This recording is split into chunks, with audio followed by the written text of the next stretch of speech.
Setiap orang pada hari itu akan lari dari saudaranya, wa ummihi wa abi, dari ibunya dan bapaknya, wa sahibatihi wa bani, dan dari istrinya dan anak-anaknya, likulli imri'in minhum yawma idzin sha'nun yughnihi. Dan setiap orang pada hari itu sibuk memikirkan kepentingannya sendiri-sendiri. Ma'asyiral muslimin, jamaah zuhur yang insyaallah dirahmati Allah Subhanahu wa taala. Setiap orang pada hari itu sangat boleh jadi seorang teman tidak sempat lagi memikirkan temannya, dan seorang manusia tidak sempat lagi memikirkan hartanya, dan seorang manusia pun tidak sempat lagi bertobat karena pada hari itu pintu tobat sudah tertutup. Dalam keadaan semacam itu ada 7 golongan yang nanti dia kira langsung mendapatkan perlindungan dari Allah. Padahal hari itu tidak ada perlindungan selain perlindungan Allah. Lantaran Allah langsung yang melindungi golongan ini tersebut. Orang lain bingung, mereka kalah. Orang lain panas, mereka mendapatkan keteduhan. Siapa mereka? Inilah yang kita jadikan pembicaraan pada pertemuan kita kali ini. Bersumber dari hadis di mana bersabda Rasulullah Sallallahu Alaihi Wasallam, Sab'atun Hudulullahu yawma la zilla illa zilluh.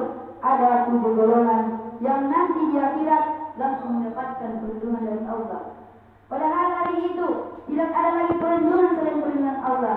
Lantaran mereka langsung, sehingga golongan tersebut tidak lagi merasakan kepanasan akhirat. Mereka tidak lagi dibingungkan oleh persoalan dunia, lantaran Allah yang melindungi mereka. Dalam keadaan semacam itu, manusia yang pertama kali mendapatkan perlindungan dari Allah Subhanahu wa taala, kata Nabi, imamun adil, pemimpin yang adil. Siapa pemimpin itu dan apa artinya adil? Jamaah sekalian, adil berasal dari kata at-tawasut bainal amrayni. Orang yang pandai mengambil sikap jalan tengah dari 2 persoalan yang dihadapinya. Biasanya tidak berat ke kiri, juga tidak berat ke kanan. Itu disebut adil. Namun orang tidak hanya menuntut kewajiban, tapi juga pandai memberikan hak, itu juga disebut adil. Dan setiap pemimpin siapa? Setiap kita adalah pemimpin. Yang besar kecil kepemimpinan kita tergantung dari apa yang kita pimpin. Seorang pemimpin yang adil, dia melindungi orang-orang yang dilindunginya dalam kehidupan di dunia ini, maka kalau nanti dia kira Allah langsung yang melindunginya. Oleh karena itu, pemimpin merupakan suatu amanah, jabatan. Di samping dia merupakan amanah, juga merupakan nikmat, bergantung syukur atau tidak.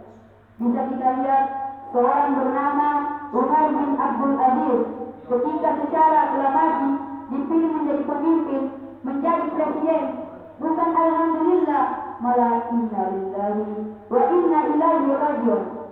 Kenapa dia bilang inna lillahi wa inna ilaihi rajiun? Karena dia anggap jabatan ini adalah amanah, karena menyanyiakan amanah adalah dosa besar. Pantaslah kalau Allah Subhanahu wa taala memperingatkan nikmat itu bisa saja berubah menjadi azab kalau kita tidak pandai mensyukurinya. La in syakartum la azidannakum wa la in kafartum inna azabi lasyadid. Kalau kamu bersyukur, Allah akan tambah nikmat kepadamu. Tapi kalau kamu kufur, kamu ingkar nikmat Allah, kata Allah, awas, azabku sangat pedih. Ma'asyiral muslimin wa ghufratul mu'minin rahimakumullah. Orang kaya itu bisa masuk surga karena hartanya, namun orang kaya itu bisa masuk neraka gara-gara hartanya. Kalau ada orang kaya, hartanya dia dapat dari jalan yang halal, menurut syariat yang ditetapkan oleh Allah, namun hartanya itu tidak hanya dituntut 7 keturunan, namun berfungsi sosial. Dia bantu pembangunan masjid, dia makmurkan majelis taklim, dia santuni yatim piatu. Orang kaya semacam itu dengan hartanya, insya Allah dia bisa masuk surga. Tapi kalau ada orang kaya, hartanya dia dapat dari segala cara, asal harta tercapai, perlu sikut kiri kanan, tidak apa perlu resikonya. Orang kaya semacam itu tidak mau infak, apalagi sedekah, dia bisa saja masuk neraka gara-gara hartanya. Pejabat, kalau ada pejabat dengan jabatannya dia berlaku adil, yang kecil saja dia hukum, yang besar saja juga dia hukum, dia tidak peduli apa risikonya, dia tahu menuntut kewajiban, tapi tahu juga menuntut hak. Pejabat seperti itu insya Allah bisa mendapatkan perlindungan dari Allah. Amin ya rabbal alamin. Tapi kalau ada pejabat dengan jabatannya dia sewenang-wenang, seenak-enak, yang kecil salah dihukum, yang besar salah didiamkan, tidak hanya menuntut kewajiban, tidak juga menuntut hak. Pejabat seperti itu tidak tahu resikonya, dia bisa saja masuk neraka gara-gara jabatannya. Setiap pemimpin siapa? Setiap kita adalah pemimpin.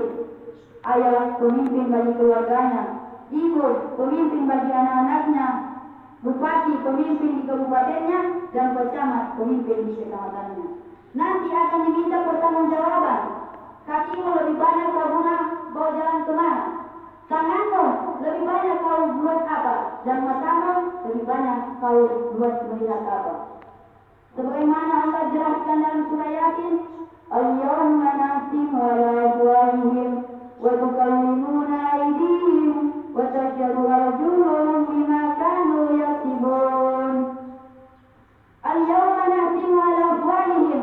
Pada hari itu kami tutup mulut mereka. Jadi pada hari itu jemaah sekalian, mulut kita tidak pandai lagi berbicara, yaitu saksi dari seluruh badan kita.